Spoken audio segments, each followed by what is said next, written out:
Hello friends, welcome to Imperial Chemistry Explorer. आज हम लोग डिस्कस करेंगे फिजिकल क्वांटिटीज़ और इसके मेजरमेंट के बारे में।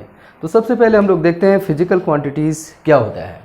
तो वैसी क्वांटिटीज़ जिसका ज़रूरत यानी जिसकी ज़रूरत जो है साइंटिफिक स्टडीज़ के दौरान पड़ता है उसे हम लोग क्या कहते हैं, फिजिकल क्वांटिटीज़। और ये फिजिकल क्वांटिटीज़ दो प्रकार के होते हैं। पहला होगा फंडामेंटल फिजिकल क्वांटिटीज़। फंडामेंटल का मतलब होता है आधारभूत फिजिकल क्वांटिटीज़, यानी आधारभूत भौतिक राशियाँ, यानी वैसे भौतिक राशियां जो किसी और पर निर्भर नहीं करता, उसे हम लोग फंडामेंटल फिजिकल क्वांटिटीज कहते हैं। यानी those physical quantities which are independent from other physical quantities are called fundamental physical quantities. यानी ये दूसरे फिजिकल क्वांटिटीज यानी दूसरे भौतिक राशियों से स्वतंत्र होते हैं। ऐसी फिजिकल क्वांटिटीज को हम लोग फंडामेंटल फिजिकल क्वांटिटीज कहते हैं। ये फंडामेंटल फिजिकल क्वांटिटीज टोटल 7 होते हैं। कितने? 7। तो there are 7 fundamental physical quantities जो कि इस तरह से दिए हुए हैं। पहला हमारा कौन होगा? लेंथ, जिसका एब्रीविएशन और सिंबल क्या होगा? Capital L. दूसरा है मास, जिसे रिप्रेजेंट करते हैं हम लोग कैपिटल एम से। टाइम तीसरा, जिसको हम लोग रिप्रेजेंट करेंगे स्मॉल टी से। और चौथा होगा टेम्परेचर या थर्मोडायनेमिक टेम्परेचर भी इसे कहते हैं, जिसे रिप्रेजेंट किया जाता है कैपिटल टी से।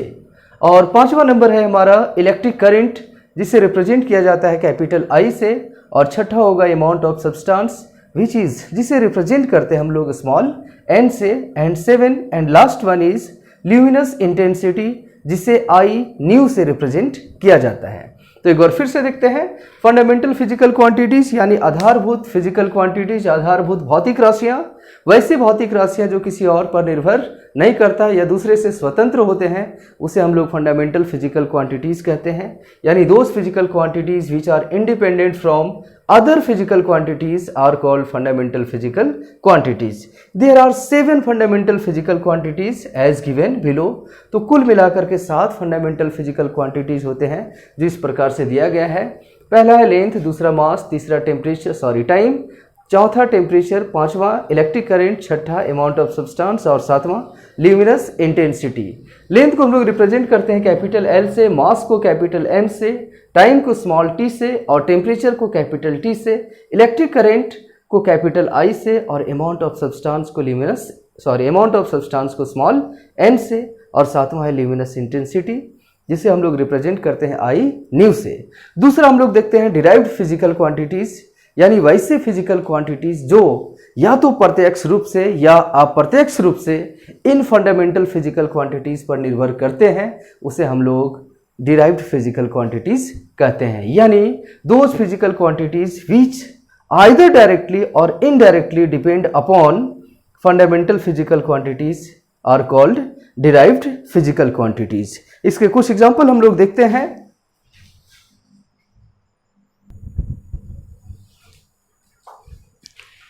तो हम लोग देखते हैं डिराइव फिजिकल क्वांटिटीज के बारे में। जैसे मान करके चलिए, पहला नंबर हमारा आ जाता है एरिया।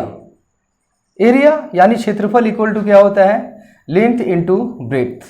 आप सभी जानते हैं लेंथ तो लेंथ है, एल से रिप्रेजेंट करेंगे, और ब्रेड्थ यानी चौड़ाई, चौड़ाई भी क्या होता है? लेंथ ही होता है। तो हम लोग इसे रिप्रेजेंट करते हैं एल से। तो बताइए एल स्क्वायर हो जाएगा। तो ये डायरेक्टली डिपेंड कर रहा है किस पे? हमारा पहला फिजिकल क्वांटिटीज यानी फंडामेंटल फिजिकल क्वांटिटीज लेंथ पे। दूसरा हम लोग देखते हैं वॉल्यूम। वॉल्यूम इक्वल टू क्या होता है? लंबाई गुने चौड़ाई गुने ऊंचाई, length into breadth into height. तो आप देखेंगे एल इंटू एल, क्योंकि लंबाई को भी हम लोग लेंथ से ही मापते हैं, चौड़ाई को भी लेंथ से ही मापते हैं, और आपका ऊंचाई जो है इसे भी लेंथ का यूनिट यानी मीटर से ही मापते हैं। तो ये हो जाएगा आपका एल क्यूब। तीसरा नंबर हम लोग देखेंगे डेंसिटी। डेंसिटी इक्वल टू क्या होता है? मास अपॉन वॉल्यूम। मास अपॉन वॉल्यूम। तो मास को रिप्रेजेंट किया जाता है कैपिटल एम से, और वॉल्यूम को आप देख रहे हैं एल क्यूब, यानी इसे हम लोग लिख सकते हैं एम एल इनवर्स 3। तो बताइए ये निर्भर कर रहा है किस पे? मास पे और लेंथ पे, यानी फंडामेंटल फिजिकल क्वांटिटीज पे डायरेक्टली निर्भर कर रहा है। चौथा नंबर हम लोग देखेंगे, मान लेते हैं हमारा वेलोसिटी। वेलोसिटी बराबर क्या होता है? Displacement by time. Displacement by time. तो बताइए डिस्प्लेसमेंट यानी क्या है, लेंथ है, जिसे L से रिप्रेजेंट करेंगे और टाइम को स्मॉल t से, तो L t माइनस क्या हो जाएगा 1। तो ये लेंथ और टाइम पे डिपेंड कर रहा है, यानी फंडामेंटल फिजिकल क्वांटिटीज पर निर्भर कर रहा है। 5वां नंबर हम लोग देखेंगे एक्सेलरेशन। एक्सेलरेशन यानी क्या, त्वरण। तो त्वरण जो है इसको स्मॉल a से रिप्रेजेंट किया जाता है। This is equal to change in velocity by time taken और चेंज इन टाइम। तो बताइए वेलोसिटी का क्या होता है, अभी हम लोगों ने देखा एल टी माइनस 1, और चेंज इन टाइम या टाइम का क्या होता है टी, तो इसे हम लोग लिख सकते हैं एल टी माइनस 1। तो बताइए एक्सेलरेशन डायरेक्टली आपका वेलोसिटी पे और टाइम पे डिपेंड कर रहा है, क्लियर है, लेकिन इनडायरेक्टली किस पे डिपेंड कर रहा है, लेंथ और टाइम पे, जो कि क्या है फंडामेंटल फिजिकल क्वांटिटीज है। आप देखेंगे 6 number force. Force equal to क्या होता है, यानी F इक्वल टू न्यूटन के गति के सेकंड नियम, मास इंटू क्या एक्सेलरेशन। तो मास का तो m ही होता है और एक्सेलरेशन का भी आप लोगों ने देखा, सॉरी ये एल टी माइनस 2 हो जाएगा, ऊपर में -1 है, ये नीचे में t है, ये ऊपर जाके -1 हो जाएगा, तो -1 और -1 यानी -2, तो एल टी माइनस 2, यानी इसे हम लिख सकते हैं एम एल टी माइनस 2। तो देखिए आपको फोर्स भी डिपेंड कर रहा है किस पे, मास पे, लेंथ पे, टाइम, ओके, जो कि क्या है फंडामेंटल फिजिकल क्वांटिटीज हैं। 7 नंबर आप देखेंगे प्रेशर। प्रेशर इक्वल टू क्या होता है, mass sorry force upon area. Force upon area. Force का आप लोगों ने देखा डिपेंडेंसी किस पे है, मास पे, लेंथ पे और टाइम पे, और एरिया क्या होता है एल स्क्वायर। तो बताइए एम एल, यहाँ पे एल का पावर कितना है 1 और नीचे में कितना है 2, ये ऊपर जाएगा तो -2 हो जाएगा, यानी 1 - 2 और t -2।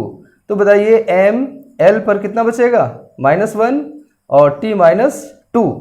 तो अब देखिए ये किस पर निर्भर कर रहा है, मास पे, लेंथ पे और टाइम पे। इसी तरह से हम लोग देखेंगे 8 number work. Work equal to क्या होता है, force into displacement. Force into displacement.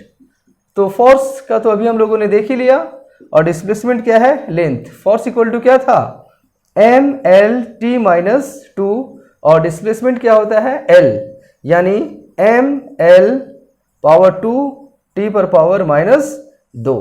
तो बताइए ये डायरेक्टली या इनडायरेक्टली किस पर निर्भर कर रहा है, फंडामेंटल फिजिकल क्वांटिटीज पे। तो ये सारे फिजिकल क्वांटिटीज जो या तो डायरेक्टली या इनडायरेक्टली फंडामेंटल फिजिकल क्वांटिटीज पे निर्भर कर रहे हैं, इन्हें हम लोग डिराइव फिजिकल क्वांटिटीज कहेंगे। चलिए अब हम लोग देखते हैं मेजरमेंट ऑफ फिजिकल क्वांटिटीज को।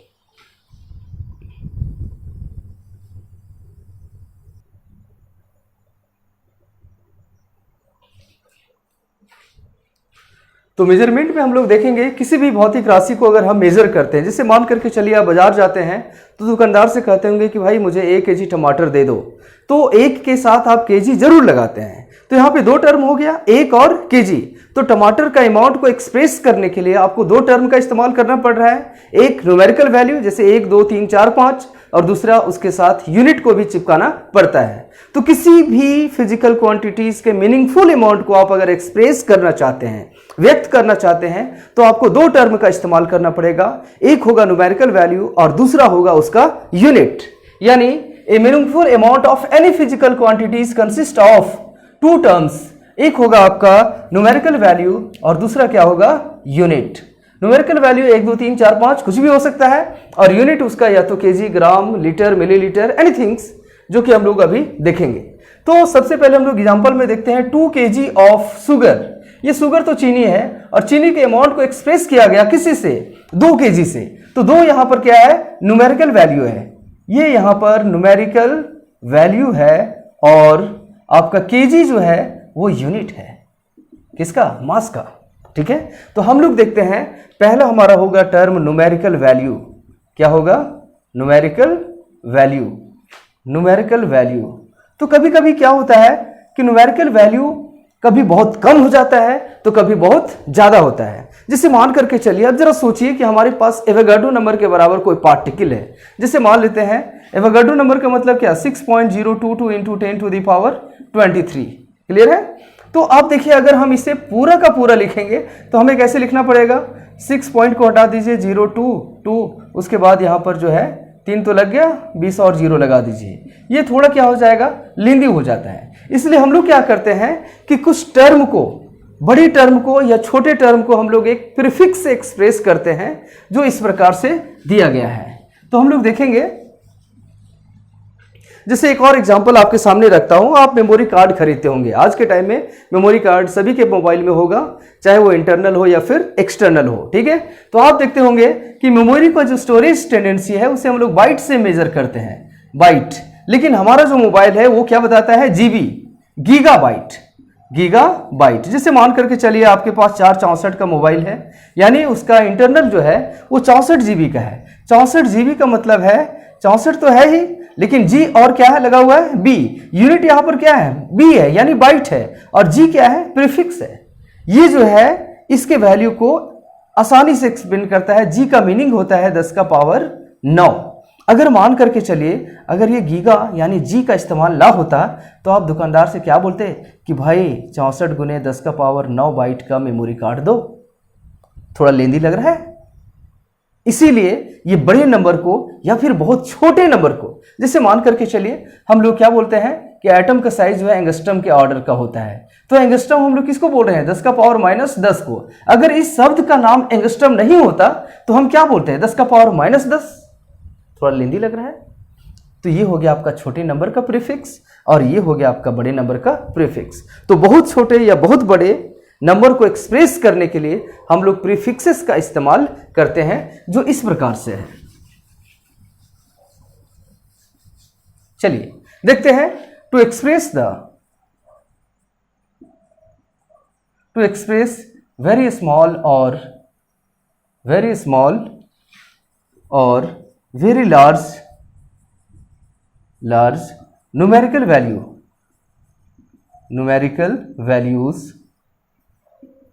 some prefixes are used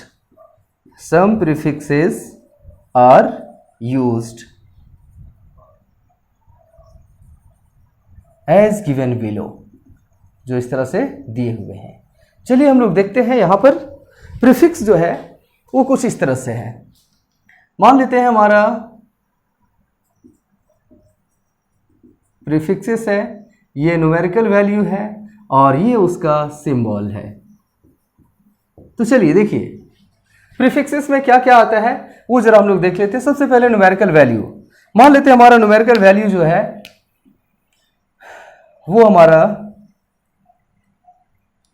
10 है, और 10 है यानी 10 का पावर 1, 10 का पावर 2, 10 का पावर 3, 10 का पावर 6, 10 का पावर 9, 10 का पावर 12, 10 का पावर 15, 10 का पावर 18, 10 का पावर 21 और 10 का पावर 24। आप देख रहे होंगे 3 के बाद ये 3 का अंतराल रखता है। उसी तरह से पावर जो पॉजिटिव में है ये बड़े वैल्यू हो गए, नीचे आएगा तो क्या होगा, छोटे वैल्यू, यानी यहां पर पावर क्या हो जाएगा, नेगेटिव में। तो गौर से देखिए 10 का पावर 1 है तो यहाँ 10 का पावर -1 है, 10 का पावर -2 है, 10 का पावर -3 है, 10 का पावर -6 है, 10 का पावर -9, -12, -15, -18, -21, -24। थोड़ा हम इन लोग के नाम के बारे में देख लेते हैं। गौर से देखते जाइएगा, जैसे मैं बता रहा हूं वैसे याद रखिएगा, ठीक है। ये आपका 10 का पावर 1 है, इसे हम लोग डेका कहते हैं। क्या कहते हैं, डेका। और 10 का पावर -1 है तो इसे हम लोग डेसी कहते हैं। क्लियर है, डेका और डेसी, डेका और डेसी, तो डेका और डेसी। उसके बाद आप देखेंगे 10 का पावर जो है 2 है, इसे हम लोग हेक्टो कहते हैं, और 10 का पावर -2 को हम लोग सेंटी कहते हैं, ठीक है। 10 का पावर 3 इसे हम लोग किलो कहते हैं, 10 का पावर 6 इसे हम लोग मेगा कहते हैं, 10 का पावर -3 को हम लोग मिली कहते हैं, 10 का पावर -6 को माइक्रो कहते हैं। अब चलिए आइए 10 का पावर 9, इसको हम लोग गीगा, कुछ देर पहले बताए थे, गीगा कहते हैं। 10 का पावर -9 इसे हम लोग नैनो कहते हैं। 10 का पावर -12 गीगा के बाद आता है टेरा। 10 का पावर -12 इसे हम लोग पीको कहते हैं। 10 का पावर -15 इसे हम लोग फेमटो कहते हैं, 15 फेमटो। और 10 का पावर 15 अगर रहेगा तो इसे पेटा कहते हैं। 10 का पावर 18 है तो इसे एक्सा कहा जाता है। 10 का पावर 21 है तो इसे जीटा कहा जाता है, और 10 का पावर 24 है तो इसे योटा कहा जाता है। इसी तरह से आप देखेंगे 18 है तो एक्सा है, -18 है तो इसे एटो कहा जाता है, और 21 वाले को जीटा कहा गया तो -21 वाले को जेप्टो कहा गया, जेड से। 24 वाले को योटा तो -24 वाले को योक्टो। क्लियर है? अब हम लोग देखेंगे इसका सिंबल, गौर से देखते जाइएगा। डीसी का सिंबल होता है स्मॉल डी और एब्रिविएशन, और डेका का होता है DA, सेंटी का स्मॉल सी, और हेक्टो का स्मॉल h, किलो का स्मॉल k, और मिली का स्मॉल m। क्लियर है? अब यहां तक तो आप लोग देख लीजिएगा और से, ठीक है। डेसी का स्मॉल d, डेका का DA, हेक्टो का स्मॉल h, किलो का स्मॉल k, सेंटी का स्मॉल c, मिली का स्मॉल m। इसके बाद ऊपर आप चले जाएंगे तो सारे एब्रिविएशन जो है कैपिटल लेटर में लिखे गए हैं, यानी पॉजिटिव वाला का। इसके बाद पॉजिटिव वाला का क्या लिखा गया है? कैपिटल लेटर में। मेगा का क्या होगा? कैपिटल M, गीगा का कैपिटल G, टेरा का कैपिटल T, पेटा का कैपिटल P, एक्सा का कैपिटल E, जेटा का कैपिटल Z, योटा का कैपिटल Y। लेकिन जब नीचे आएंगे तो सारे के सारे लेटर स्मॉल में होंगे। मिली का हम लोग देख लिए स्मॉल m, माइक्रो का म्यू, और नैनो का स्मॉल n, और 12 क्या होता है? पीको, पीको का स्मॉल p, और फेमटो का स्मॉल f, एटो का स्मॉल a, जेप्टो का स्मॉल z, और योक्टो का स्मॉल y। क्लियर है? तो ये हो गया आपका -24 से लेकर के +24 तक का प्रीफिक्सेस। ठीक है, तो एक बार फिर से देख लेते हैं। देखिए, +24 योटा, -24 योक्टो, +21 जेटा, -21 जेप्टो, +18 एक्सा, -18 एटो, 15 का पेटा होगा, और यहां पे -15 का फेमटो होगा, 15। टेरा का 12, यानी हम कह सकते हैं 12 tera. Giga 9, mega 6, kilo 3, hecto 2, deca 1, deci का -1, सेंटी का -2, मिली का -3, माइक्रो का -6, और नैनो का -9, पीको का -12। ओके, आप देख रहे होंगे यहाँ किलो से लेके नीचे तक सभी का जो है रिप्रेजेंटेशन या एब्रिविएशन स्मॉल लेटर में है, और किलो के ऊपर वाले जो है वो कैपिटल लेटर में है। ठीक है, तो ये न्यूमेरिकल वैल्यू को एक्सप्रेस करने के लिए ये प्रीफिक्स का इस्तेमाल किया जाता है। आप इसे ड्रॉ कर लें।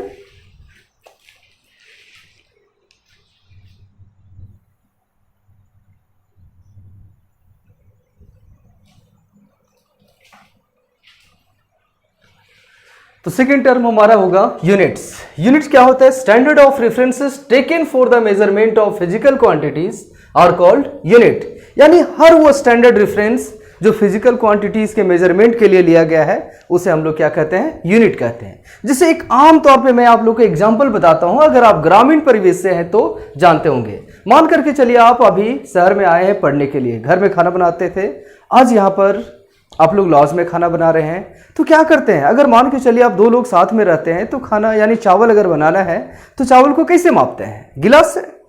तो क्या आपका गिलास स्टैंडर्ड रेफरेंस है? नहीं, क्योंकि सभी का गिलास का साइज एक जैसा नहीं होता है। लेकिन वही जरा सोचिए आप अपने गांव में, जहां पे चावल को सराही या पैला से मापा जाता था, हर एक पैले का साइज या हर एक सराही का साइज एक जैसा होता था, तो वो आपका स्टैंडर्ड रेफरेंस हो गया। लेकिन आज आपका ग्लास जो है वो स्टैंडर्ड रेफरेंस नहीं हुआ। तो स्टैंडर्ड रेफरेंस का मतलब उसका वैल्यू हर एक जगह सेम होना चाहिए। क्लियर है? तो उसे हम लोग क्या कहते हैं? Standard reference. तो आप देखेंगे mass of a substance is measured in terms of, या तो ग्राम में मापते हैं, या फिर किसमें? केजी में, या फिर पाउंड में। तो ये लोग जो है मास के यूनिट हैं। क्लियर है? अब हम लोग देखते हैं यहां पर system of units, systems of units. तो हम लोग देखेंगे यहां पर फंडामेंटल फिजिकल क्वांटिटीज, और इस तरफ हम लोग देखेंगे सिस्टम्स। चलिए, तो हमारा पहला फंडामेंटल फिजिकल क्वांटिटीज है लेंथ। लेंथ को हम लोग रिप्रेजेंट करते हैं किसी से? कैपिटल एल से। दूसरा है मास, मास को रिप्रेजेंट करते हैं कैपिटल एम से, और तीसरा है टाइम, टाइम को रिप्रेजेंट करते हैं हम लोग स्मॉल टी से। अब देखेंगे सिस्टम ऑफ यूनिट में हमारा पहला सिस्टम हो जाएगा CGS system of unit, CGS system of unit. दूसरा होगा FPS, FPS system of unit, और तीसरा होगा एमकेएस सिस्टम ऑफ यूनिट। यानी अभी हम लोग 3 सिस्टम के बारे में पढ़ रहे हैं, चौथा एक और होगा उसे हम लोग पढ़ेंगे। तो तीसरा यानी फर्स्ट 3 जो है, पहला सीजीएस, इसमें इसका यूनिट का नाम छुपा हुआ है। सी का मतलब सेंटीमीटर, जी का मतलब ग्राम, और एस का मतलब सेकेंड। एफ का मतलब फुट, पी का मतलब पाउंड, और एस का मतलब सेकेंड। एम मीटर है, के किलोग्राम है, और एस क्या है, सेकेंड है। यानी पहला लेटर लेंथ का है, दूसरा मास का है, और तीसरा टाइम का है। तीनों में देखिए सेकेंड, सेकेंड और सेकेंड, तो ये तो कंफर्म हो गया कि टाइम का यूनिट क्या होगा, तीनों में सेकेंड ही होगा। पहला टर्म क्या है, लेंथ का, तो लेंथ इसका क्या है, सीजीएस में सेंटीमीटर, एफपीएस में फुट, और एमकेएस में क्या है, मीटर। दूसरा टर्म आता है मास का यूनिट, तो मास का यहां पर बताइए क्या होगा, ग्राम, यहां पे क्या होगा, पाउंड, और यहां पे क्या होगा, किलोग्राम। तो चलिए देख लेते हैं।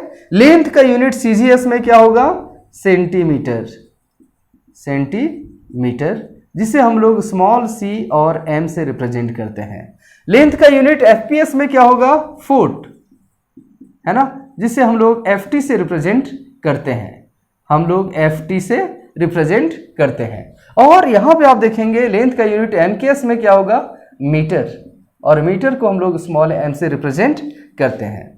चलिए दूसरा टर्म देखते हैं, मास का यूनिट। सीजीएस सिस्टम में क्या होगा, सीजीएस सिस्टम में हो जाएगा ग्राम, और ग्राम को हम लोग स्मॉल जी से रिप्रेजेंट करते हैं। यहां पर क्या हो जाएगा, पाउंड, और पाउंड को हम लोग एलबी से रिप्रेजेंट करते हैं। और इसमें हो जाएगा आपका किलोग्राम, किलोग्राम, एक बात ध्यान देंगे, किलोग्राम का रिप्रेजेंटेशन स्मॉल के और जी है। जैसे आप लोग को प्रीफिक्स में मैंने अभी बताया था, किलो का मतलब 10 टू द पावर 3, और उस किलो को स्मॉल के से रिप्रेजेंट किया गया था। चलिए टाइम का क्या होगा, सेकेंड, और सेकेंड को रिप्रेजेंट करते हैं किसी से, स्मॉल एस से, यहां पर भी स्मॉल एस होगा, और यहां पर भी क्या होगा, स्मॉल एस। तो अभी हम लोगों ने देखा 3 सिस्टम ऑफ यूनिट। पहला कौन सा था, सीजीएस सिस्टम, दूसरा कौन सा है, एफपीएस सिस्टम, और तीसरा कौन सा है, एमकेएस सिस्टम। और अब हम लोग देखते हैं चौथा, यानी हमारा 4 नंबर हो जाएगा एसआई यूनिट। आखिरकार ये 4th नंबर की जरूरत क्यों पड़ी, तो ध्यान से सुनिएगा। ग्लोबलाइजेशन के बाद यानी वैश्वीकरण के बाद, ठीक है, एक देश दूसरे देश से व्यापार, खुले व्यापार कर सकता है। और आप देखते होंगे कि जगह चेंज करने के साथ यूनिट चेंज हो जाता है, ठीक है। तो एक देश के लोग जब दूसरे देश में व्यापार करने के लिए जाते थे तो इनका यूनिट कुछ और था, उनका यूनिट कुछ और था। तो ऐसे कंडीशन में व्यापार करने में कठिनाइयाँ होती थी, जिसके वजह से इंटरनेशनल सिस्टम ऑफ यूनिट लाया गया, ठीक है। और इंटरनेशनल सिस्टम में ये कहा गया कि जब भी कभी अंतर्राष्ट्रीय व्यापार होगा तो वो इस यूनिट में होगा, यानी इंटरनेशनल सिस्टम ऑफ यूनिट में। तो international system of unit, SI का मतलब है इंटरनेशनल सिस्टम ऑफ यूनिट। और इस सिस्टम में हम लोग यूनिट को 2 भाग में बांटते हैं। पहला हो जाएगा fundamental unit, fundamental unit, these are the SI unit of 7 fundamental physical quantities, 7 fundamental physical quantities। तो हम लोग देखते हैं फंडामेंटल फिजिकल क्वांटिटीज कौन कौन है। तो हम लोग पहले देख चुके हैं, length, mass, time, temperature, electric current, amount of substance और ल्यूमिनस इंटेंसिटी। सिंबल हम दिखा रहे हैं। अब बताइए इसका एसआई यूनिट क्या होगा, SI units.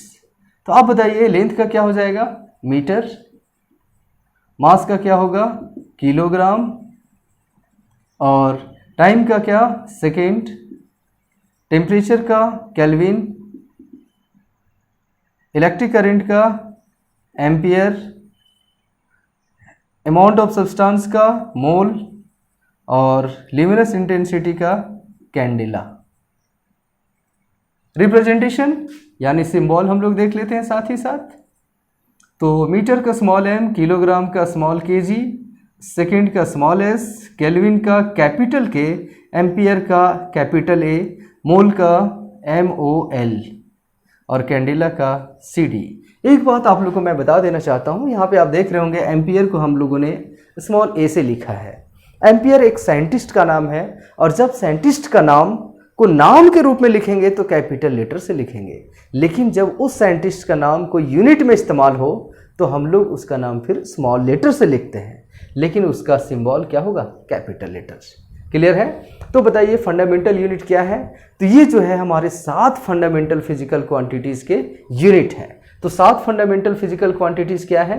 Length, mass, time, temperature, electric current, amount of substance और ल्यूमिनस इंटेंसिटी। लेंथ का ऐसा यूनिट क्या है? मीटर। मास का क्या है? किलोग्राम। टाइम का क्या है? सेकेंड। टेम्परेचर का kelvin. Electric current ampere. Amount of substance mole और ल्यूमिनस इंटेंसिटी कैंडेला। और इसका सिंबल है मीटर का small m, kilogram kg small kg, second small s, kelvin capital K, ampere capital A, mole MOL और candela का CD। Clear है? तो ये हो गया आपका फंडामेंटल यूनिट। और अब हम लोग देखेंगे डिराइव्ड यूनिट। तब तक इसे आप नोट कर लीजिए।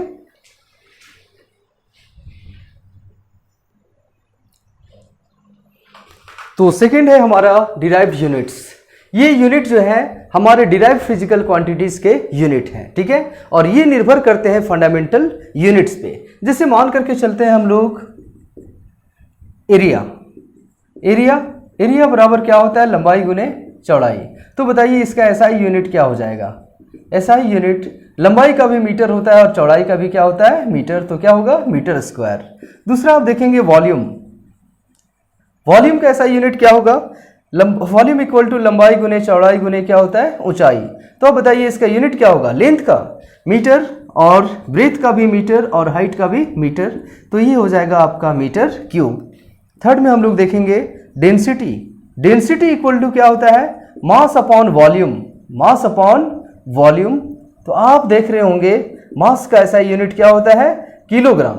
किलोग्राम यानी kg, और वॉल्यूम का क्या? Metre cube. तो हम लोग इससे लिख सकते हैं kg पर मीटर क्यूब। उसके बाद हम लोग देखते हैं 4 number velocity. Velocity equal to क्या होता है? डिस्प्लेसमेंट बाय टाइम यानी L/T। तो बताइए इसका SI यूनिट क्या हो जाएगा? बताइए लेंथ का क्या होता है? मीटर, और टाइम का सेकेंड यानी मीटर सेकेंड इनवर्स। हम लोग देखेंगे एक्सेलरेशन। 5th नंबर में क्या होगा? एक्सेलरेशन को रिप्रेजेंट करते हैं A से, which is equal to del V by del T, यानी change in velocity by change in time. तो बताइए चेंज इन वेलोसिटी का SI यूनिट क्या होता है?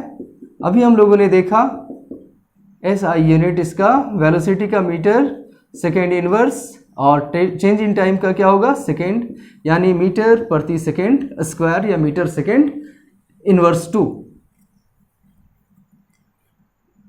अब हम लोग देखेंगे 6 number force. Force equal to क्या होता है? मास इनटू एक्सेलरेशन। तो बताइए मास SI यूनिट क्या हो जाएगा इसका?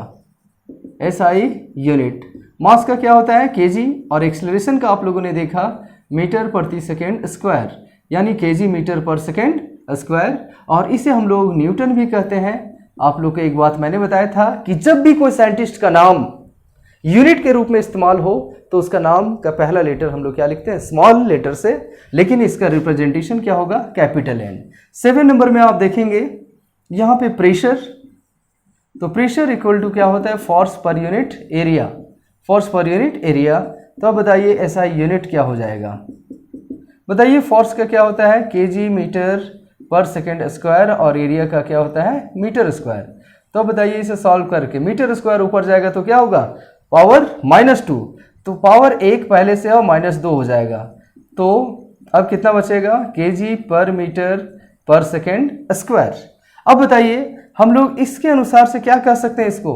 फोर्स का क्या होता है? न्यूटन, और एरिया का मीटर स्क्वायर। तो प्रेशर का SI यूनिट न्यूटन पर मीटर स्क्वायर भी होगा, जिसे हम लोग पास्कल कहते हैं। क्या कहते हैं, पास्कल यानी PA। यानी हम लोग कह सकते हैं 1 पास्कल इक्वल टू 1 न्यूटन पर metre square equal to 1 kg पर मीटर स्क्वायर, सॉरी 1 kg पर मीटर पर सेकेंड स्क्वायर। क्लियर है? तो इस तरह से हमारा डिराइव्ड यूनिट है। क्या है? Derived unit. ओके, एक बार फिर से देख लेते हैं। एरिया इक्वल टू क्या होता है, length into breadth. SI unit क्या होगा, लेंथ का भी मीटर और ब्रेथ का भी मीटर, यानी metre square. Volume equal to length breadth into height, यानी इसका भी यूनिट मीटर होगा, इसका भी मीटर और इसका भी मीटर, यानी metre cube. Density equal to mass upon volume, mass का यूनिट एसआई यूनिट केजी और वॉल्यूम का मीटर क्यूब, यानी केजी पर मीटर क्यूब होगा। Velocity equal to displacement by time, displacement को हम लोग एल से रिप्रेजेंट किए हैं और बाय टाइम, तो एसआई यूनिट डिस्प्लेसमेंट का मीटर और टाइम का क्या होगा, सेकेंड, यानी मीटर पर second. Acceleration change in velocity by time taken, तो एसआई यूनिट होगा चेंज इन वेलोसिटी का मीटर पर सेकेंड एंड टाइम का सेकेंड, सो मीटर पर second square. And next force equal to mass into acceleration, SI unit क्या होगा, KG metre पर second square, और इसी को हम लोग क्या कहते हैं, न्यूटन, और रिप्रेजेंट करते हैं कैपिटल एन से। Pressure equal to force per unit area, तो फोर्स का यूनिट अभी हम लोगों ने देखा केजी मीटर पर सेकेंड स्क्वायर और एरिया का मीटर स्क्वायर। ये मीटर स्क्वायर ऊपर जाएगा तो पावर -2 होगा, तो 1 - 2 यानी -1 बचा, बाकी सब ऐसा ही है। तो केजी पर मीटर पर सेकेंड स्क्वायर, और इसी को हम लोग क्या कहते हैं, न्यूटन। यहाँ से देखिए, इसको अगर हम लिखेंगे तो फोर्स का न्यूटन और एरिया का मीटर स्क्वायर, यानी न्यूटन पर मीटर स्क्वायर, और इसी को हम लोग क्या कहते हैं, पास्कल। यानी 1 पास्कल बराबर 1 न्यूटन पर मीटर स्क्वायर, और ये बराबर होगा 1 kg पर मीटर पर सेकेंड स्क्वायर का। क्लियर है? तो ये हो गया आपका physical quantities and there measurement. Video अगर पसंद आया हो तो इसे लाइक, शेयर और सब्सक्राइब करें, और खास करके उन स्टूडेंट को जरूर शेयर करें जिन्हें इसकी ज़रूरत बहुत ज़्यादा है, जो ग्रामीण पृष्ठभूमि में रहते हैं, ग्रामीण क्षेत्र में रहते हैं, वो ट्यूशन नहीं अफोर्ड कर पाते हैं, वो हमारे वीडियो देख करके पूरा का पूरा सिलेबस की तैयारी कर सकते हैं। साथ में बेल आइकन जरूर दबाएं ताकि आपको नेक्स्ट वीडियो की जानकारी मिल जाए। ऐसे आपको याद दिला दें, मेरा वीडियो एवरीडे अपलोड होगा, आप लोग प्रत्येक दिन हमारे वीडियो को देख सकते हैं। क्लियर है? Thank you.